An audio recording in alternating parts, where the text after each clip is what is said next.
Бугарија е пред седмите парламентарни избори, откако во 6 претходни изборни циклуси не успеа да направи стабилна влада. Саботирањето на Република Северна Македонија во својот евроинтегративен пат сега ја саботира кариерата на Екатерина Захариева, екс-шефицата на дипломатијата на Бугарија, која сега има политички аспирации во Европската комисија.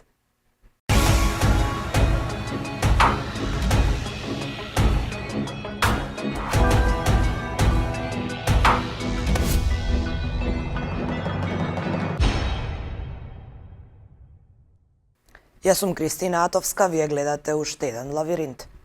Како што веќе слушнавте од најавата, тема на денешниот лавиринт ќе бидат нашите состојби, односно нашиот спор со Бугарија и она што последно се случува кај нашиот изборен сосед. Како што слушнавте, ова ќе бидат 7 парламентарни избори во последните 3 години во Бугарија по досегашните 6 неуспешни обиди да се направи стабилна влада. Ова значи дека Бугарија веќе трета година е во своевидна политичка криза, а во меѓувреме ја го води оној спор со нас и во меѓувреме бугарските политичари имаат и евроаспирации кои останува да видиме дали ќе бидат остварени, иако во Европската Унија може да се забележи и една желба, ако може така да се нарече, и малку да се дисциплинира Бугарија кога се работи за македонското прашање и за блокадата која ја има Северна Македонија во својот евроинтегративен пат. Особено болно за нас останува оној француски предлог кој дојде по најавеното вето, а тогаш шефица на дипломатијата беше Екатерина Захариева, која сега се соочува и со проблеми во своите политички аспирации во рамки на европските институции.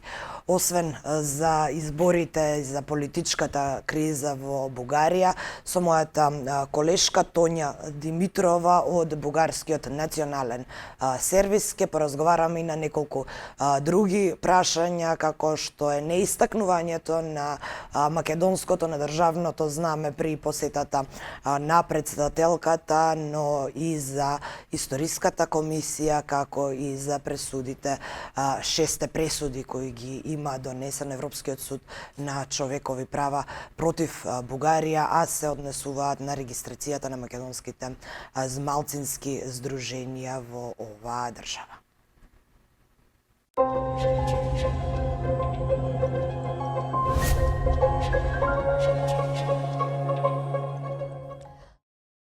Колешке Димитрова, ви благодарам што ја прифативте поканата да бидете дел од лавиринтот оваа недела.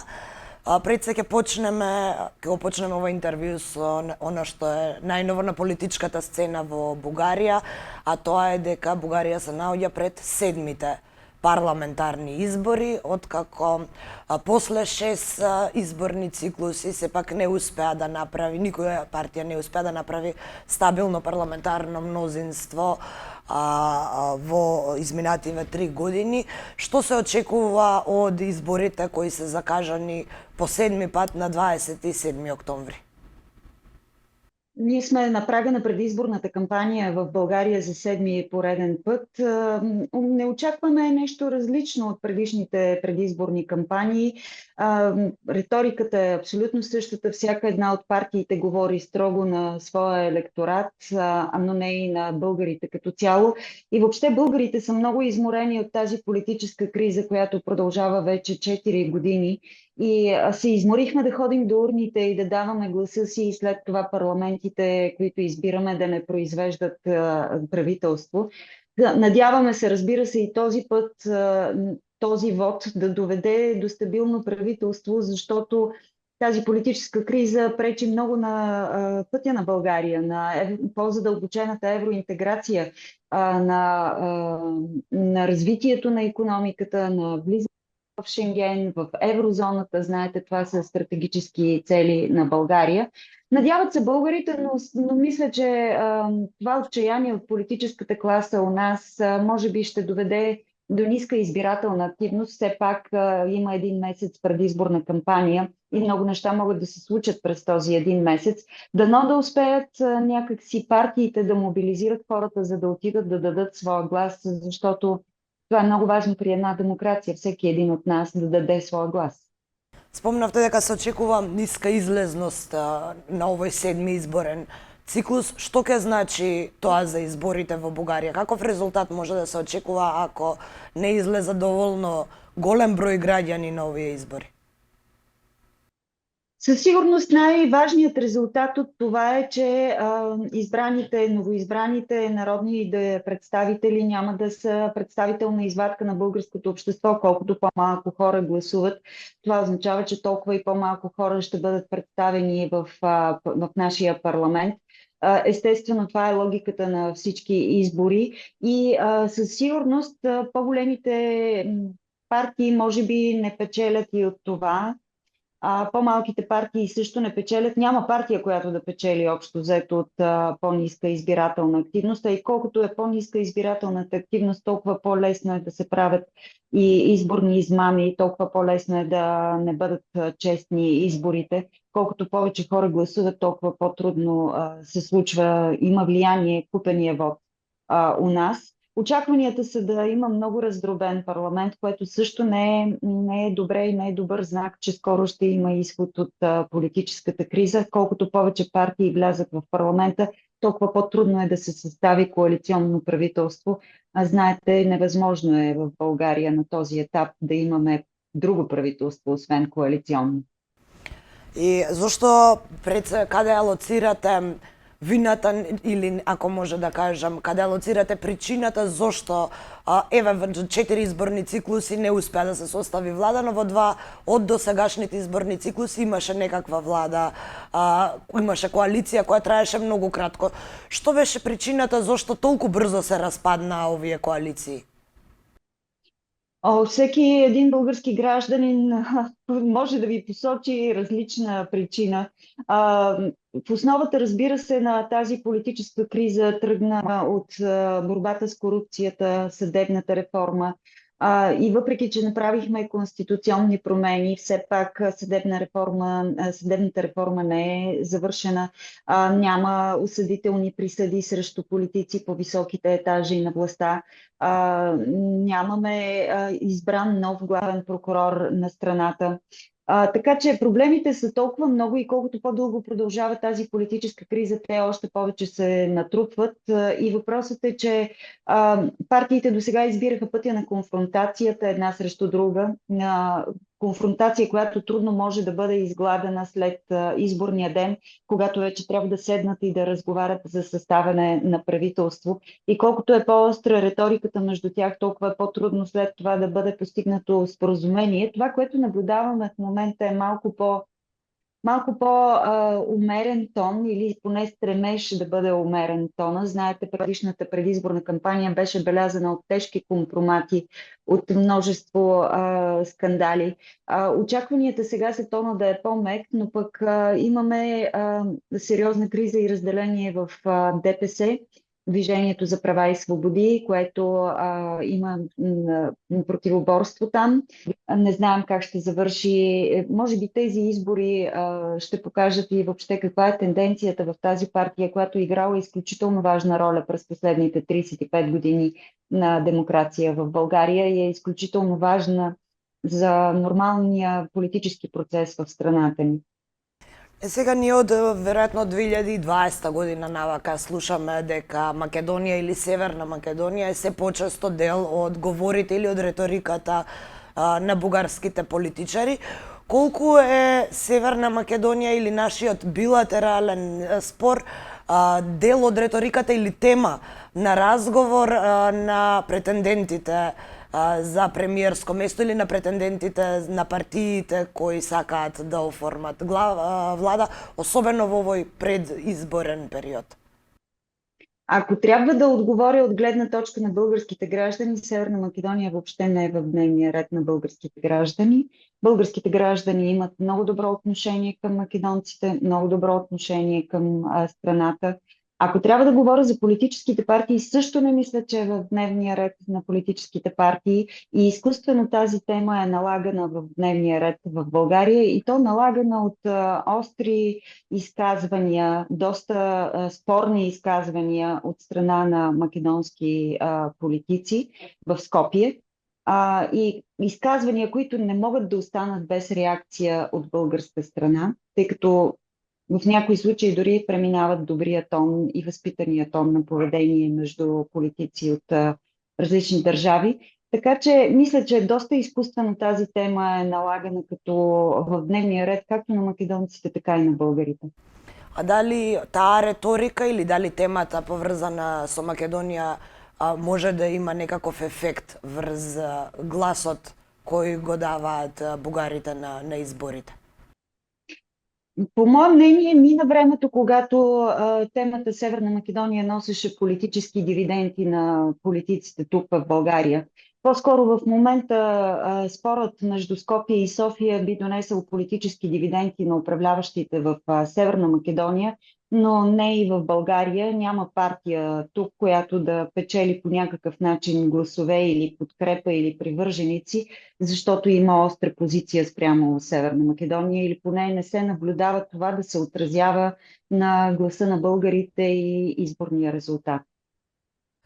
Така, сега би сакала да ве прашам и за историската комисија која требаше да се одржи 18 и 19 септември, но беше одложена. Оваа комисија работи веќе неколку години, меѓутоа нема некои сериозни поместувања. Има донесено некои заеднички заклучоци, меѓутоа оние клучни прашања се уште стојат на дневниот ред на комисијата. И кај нас во Македонија помина избори и имаме нова влада, во Бугарија имавме и допрва ќе имаме нови избори. Што се очекува барем од бугарската комисија? Дали ќе остане во ист состав и дали ќе продолжат да работат до сега и какви информации имате вие медиумите во Бугарија за тоа кога е можно да се одржи оваа одложена седница на историската комисија? Сега, аз не съм следила много отблизо последните заседания на мултидисциплинарната историческа комисия, но доколкото разбирам, това заседание беше отложено не по желание на българската страна. Съставът на българската комисия не е променен. Не съм чула и за намерение да бъде променен. По-скоро беше променен съставът на историците, които са от Северна Македония. И може би отговорът на този въпрос се крие по-скоро в Скопие, а не в София. Това, което аз като изказвания в публичното пространство сме чували от членове на мултидисциплинарната комисия от българска страна, е желание да се седне и да се проведе заседание, да се продължи по дневния ред, който е заложен за работа на тази комисия. Може би въпросът наистина е насочен по-скоро към македонските историци, а не към българската страна. Така и нашата комисија има нов состав, како што кажав, и нова влада, така што допрва останува да видиме дали и како ќе се менуваат нивните ставови, меѓутоа одржувањето на тие седници на комисијата е навистина важно, посебно за нас и за нашиот евроинтегративен пат. Колешке, мора да прашам за еден настан кој изминатава недела баш дигна бура кај нас во Скопје, а тоа е посетата на македонската председателка на Софија, Гордана Силјановска-Давкова, која беше сликана со својот колега Радев, но без македонско знаме, како што налага протоколот. Каде ја гледате причината зошто ова беше изведено? Дали се работи за ненамерна грешка од страна на луѓето вработени во протоколот или сепак и гледате и некоја друга заднина? Ако погледнете изказванията на президента Румен Радев, Непосредствено преди посещението на Гордана Силяновска давка. Ако погледнете дори изказването му непосредствено след тази среща, неговите изказвания бяха доста умерени, доста така с добър тон и доброжелателни към Македония. Дори и след самата среща президента на Република Северна Македония пред президентството в София каза, че срещата е преминала в много приятелски, много добронамерен разговор, с работен обяд, с обширна дискусия на всички теми. Не съм, убедена съм, че със сигурност не е имало каквито и да е лоши намерения от страна на българското президентство заради липсата на знамето. Имаше официални позиции за това. Трябва да си дадем сметка и деня, в който президентът Румен Радев прие държавния глава на Република Северна Македония. Това беше един трагичен ден за България с загинали пилоти, инцидент, от който страната ни беше потресена и това беше водеща тема в медиите. Инцидентът се случи само часове след като самият президент Румен Радев беше на същия полигон и се качи на изтребител F-16. Моето тълкование от гледна точка на българите е, че по-скоро това беше използвано като повод опозицията в Република Северна Македония да атакува управляващите от ВМРО ДПМН. И България беше замесена в този вътрешно-македонски политически спор, политическа битка. И то замесена по начин, по който бяха казани доста остри думи, които нямаше как да няма реакция от страна на България и на София. Със сигурност става въпрос за недоизясняване в протокола. Дори самата президентка, доколкото знам, вашата Гордана Силяновска давка го каза това за една от македонските медии в едно от интервютата си.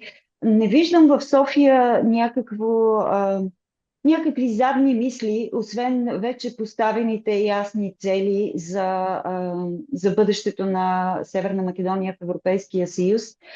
За София нещата и спора с Северна Македония са описани много ясно във френското предложение, в двустранния протокол, който беше подписан през 2021 година, ако не се лъжа, или 2022, може да бъркам годината.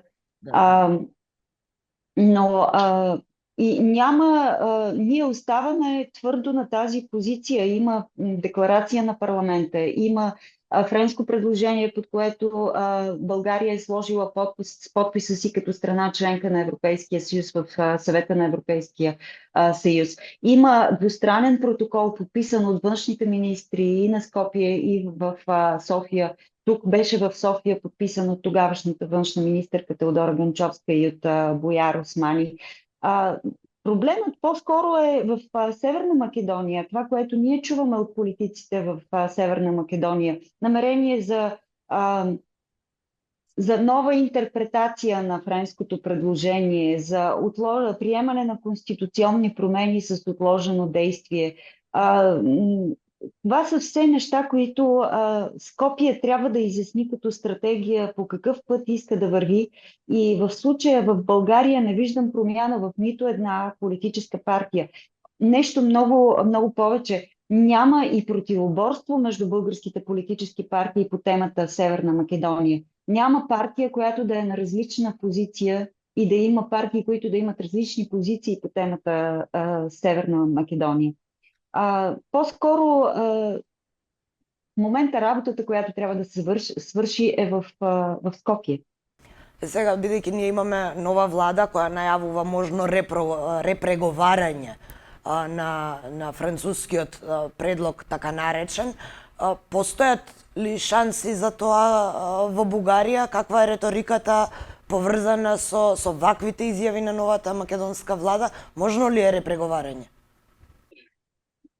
От всички изказвания, които аз чувам от политиците в Северна Македония, мисля, че са доста подвеждащи за македонското общество и може би наистина трябва да се направи една разяснителна кампания. Преговорната рамка не е преговорна рамка, договорена от България. Преговорната рамка е преговорна рамка, договорена между Република Северна Македония и Европейската комисия и европейските лидери. Тоест, дори и да се иска предоговаряне на тази преговорна рамка, то не може да стане само с гласа на София. Трябва да бъдат убедени всички 27 държави членки. Единственото, което със София може да бъде предоговарено, е двустранния протокол, договора за добросъседство. По тази линия аз не съм чула позиция от София, която да изразява готовност да седнем да преговаряме тези двустранни документи.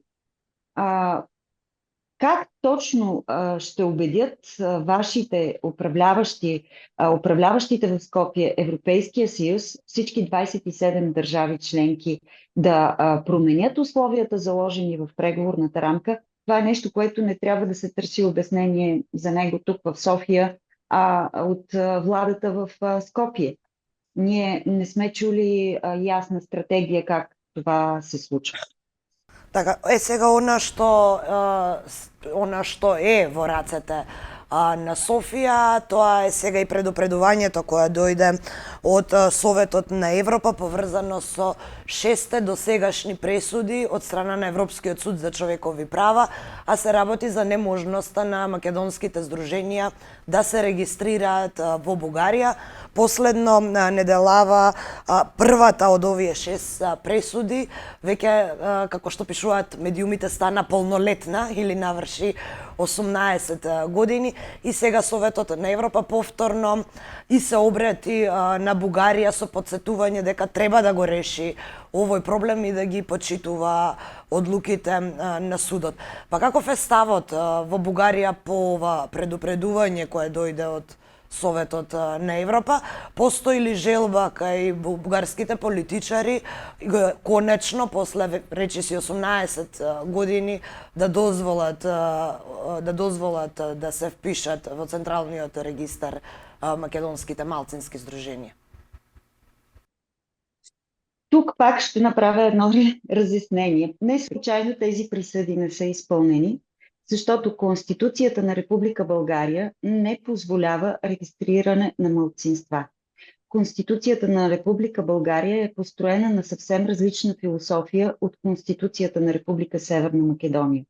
Конституцията на Република България в основата лежи правата на всеки един човек, независимо от неговата етническа принадлежност, независимо от неговата религиозна принадлежност, независимо от това как той се самоопределя и идентифицира, стига той да е български гражданин, неговите права са гарантирани в Конституцията на Република България. Това Но е така във всеки устав. Това е направено. Не е така във всеки устав. В Конституцията на Република Северна Македония е заложено правилото за гарантиране правата на дялове от народи, на общности. В българската конституция няма думата общности. Там е основополагащо индивидуалното право на всеки човек. И това е направено не заради друго. То е направено още след освобождението на България от Османската империя, заради огромното турско малцинство в България и опасността това да раздели страната и да не е така хомогенна, както е в момента. Просто няма как България, много често се чува как ние трябва да отговорим с реципрочност, когато българите бъдат включени в Конституцията на Република Северна Македония и България да признае македонско малцинство. Основният закон на България не позволява съществуването на каквито и да е малцинства, защото всички граждани са равни пред закона и са с еднакви права като индивиди, не като общности, като индивиди. Докато дори в преамбюла на Конституцията на Република Северна Македония е заложено и основополагащо правото на общността. Това не се обяснява достатъчно, може би аз не съм конституционалист, не съм завършила и право, за да го обясня. Наистина е Да, но постои меѓународно право кое сите ние мора да го почитуваме, особено држави кои членуваат, како што се Македонија и Бугарија, кои членуваат во овие меѓународни институции. Европскиот суд за човекови права е еден, можеби, нарушава меѓународното право. со непочитување на судска одлука. Вие не сметате дека тоа е нарушување на меѓународното право со непочитување на судска одлука? Нели треба државите да Ние не нарушаваме правата на тези граждани. Те се ползват с абсолютно всякакви права, равни права с всички останали граждани в България. Как това нарушава международното право? Како ги толкувате вие пресудите на Европскиот суд за човекови права? Съветът на Европа има доста повече присъди, свързани не само във връзка с македонските малцинства, които не могат да бъдат приложени с законодателството в България. И Съветът на Европа не е Европейският съюз, също нещо, което много се бърка от политиците в Република Северна Македония. И не са обвързващи присъдите, за да може да ги изпълним. Просто нашето законодателство не предвижда признаване на македонски малцинства. Ако тези организации искат да се сформират с някаква друга цел, да променят начина, по който функционират, българското законодателство точно и ясно описва как това се случва. Да, меѓутоа Бугарија бара од Македонија да се промени уставот. Зошто е тогаш толку тешко да се променат закони и устав на... Очаквате вие да променим нашата конституция? Очекуваме да се почитуваат пресудите на Европскиот суд на човекови права. Мисля, че законите и международното право България със сигурност ги спазва. Това е една от последните така фалшиви тези, изложени от настоящите управляващи в Скопие, как България нарушава международното право. Нали не мислите, че държава членка, която нарушава международното право, ще остане без последствия това?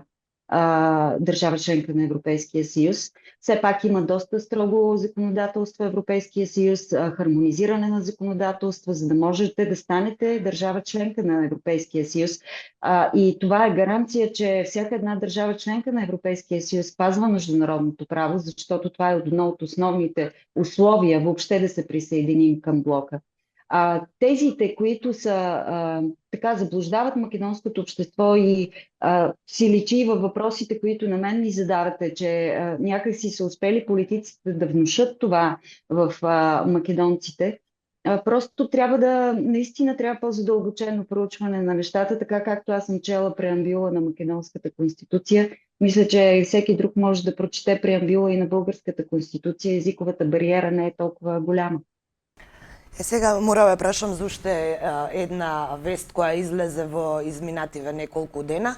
Се работи за поранешната министерка за правда и за надворешни работи Катерина Захариева, која сега има политички аспирации и во европските институции. Кандидирана е за еврокомесар, а бугарската мрежа Евроактив објави еден наслов, односно еден текст, насловен "Захариева молчи за скелетите во плакарот која саботираат за еврокомесар".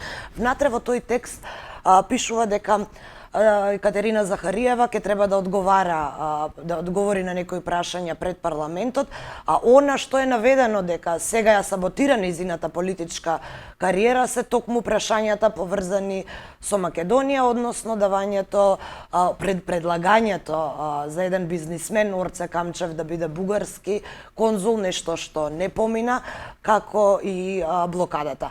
Што очекувате да се случи? Прво, какви се ставовите во Бугарија, во бугарската јавност за политичките аспирации во европските институции на Захариева? Дали има поддршка од бугарските граѓани и како сметате дека ќе заврши овој избор на еврокомесари? Ќе успее ли Захариева да седне во Европската комисија? Питате ме какво очаквам, аз очаквам тя да стане еврокомисар. Това не виждам, ако следите внимателно изказванията и на българските партии, в момента, в който нейната кандидатура беше представена от Урсула фон дер Лайен миналата седмица по време на пленарното заседание на Европейския парламент в Страсбург, абсолютно всички български политици и български партии застанаха обединени зад нейната кандидатура.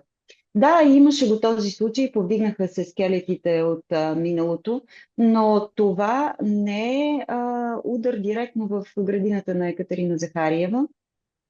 Тази тема е много устаряла за България, дори и партиите, които първоначално подеха атаката срещу нея, сега вече имат доста по-умерен тон и са доста изразяват подкрепа за българската кандидатура. Принципно така трябва да бъде. Когато България излиза със своя кандидатура на европейската сцена, абсолютно всички партии трябва да са обединени. Това виждаме и в момента. Не виждам българска политическа партия да саботира българската кандидатура. Не виждам и знаци от Европейската комисия това нещо да е спънка. Така че не... остава да видим как ще се развият изслушванията в Европарламента през октомври. Дали народот во Бугарија ја поддржува оваа кандидатура на Захариева? Каква поддршка има од луѓето? Сега не е правено проучване. Това не е избираема длъжност, за да мога да отговоря как българския народ е приема. Все пак Екатерина Захариева е дипломат, външен министър и то дипломат, който беше начало на външното министерство, когато Северна Македония беляза доста значителни успехи по пътя си към европейската интеграция. Спомняте си, тя беше външен министър по време на председателството на България на Съвета на Европейския съюз, по време на правителството на Зоран Заев в Скопие, когато отношенията между България и Северна Македония бяха доста добри, на доста високо ниво, имаше много приятелски знаци. Толкова неща бяха свършени от Екатерина Захариева като министър на външните работи за Северна Македония специално, и не е белязано нейният престой във външното министерство не е белязан с голям скандал или политически гаф, нещо, което да я спъне по пътя към поста еврокомисар. Сосема за крај, едно прашање кое мора да ви го поставам, бидејќи во моментот во светот има две активни војни, прилично жестоки, во Украина и во Газа, односно на Блискиот Исток. Каков е ставот на бугарската управа, односно на главата на Бугарија кога се работи за овие две војни? Кој ја има поддршката и какви активности ќе презема Бугарија, зборувам во рамки на овие сојузи во кои веќе членува, како Европската Унија и НАТО? Позицията по отношение на войната в Украина е доста ясна в България. Има и прияти документи от Народното събрание. България е една от държавите, които поддържа Украина с военна помощ, хуманитарна помощ. Поддържа Украина и чисто политически, като подкрепя пъти към членство в Европейския съюз. Също така и има доста знаци, които показват подкрепата на България към Украина срещу агресията в Русия. Разбира се, както и в останалите държави членки на Европейския съюз, има партии, които изразяват проруски позиции, но това не е тенденция, която е валидна само за България, а и за всички 27 държави членки в Европейския съюз. По отношение на войната в Близкия изток, мисля, че доста ясно и категорично България е изразявала позицията си в подкрепа на Израел и в същото време да се спазват международното право и да се опазват цивилни човешки животи по време на войната в Газа. Колешка Димитрова, ви благодарам што одвоивте време да бидете дел од мојата емисија. И аз благодаря.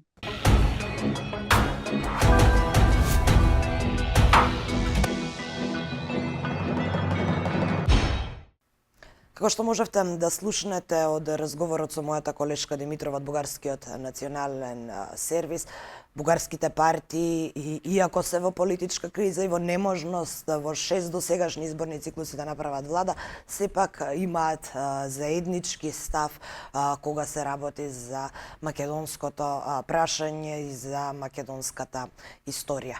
Она што е јасно видливо е дека двете страни не само на политичко ниво, туку и на граѓанско и на медиумско, јасно е дека имаме различни ставови за решавање на овој проблем кој поголем проблем представува за нас, бидејќи не блокира во евроинституциите, додека Бугарија има некоја комотна позиција. Дел од овие разединувања на ставовите се однесуваат не само на бугарските барања, туку и на непочитувањето од страна на Бугарија на одлуките на Европскиот суд за човекови права, кои до сега се 6, а се однесуваат на македонското малцинство кај нашиот источен сосед.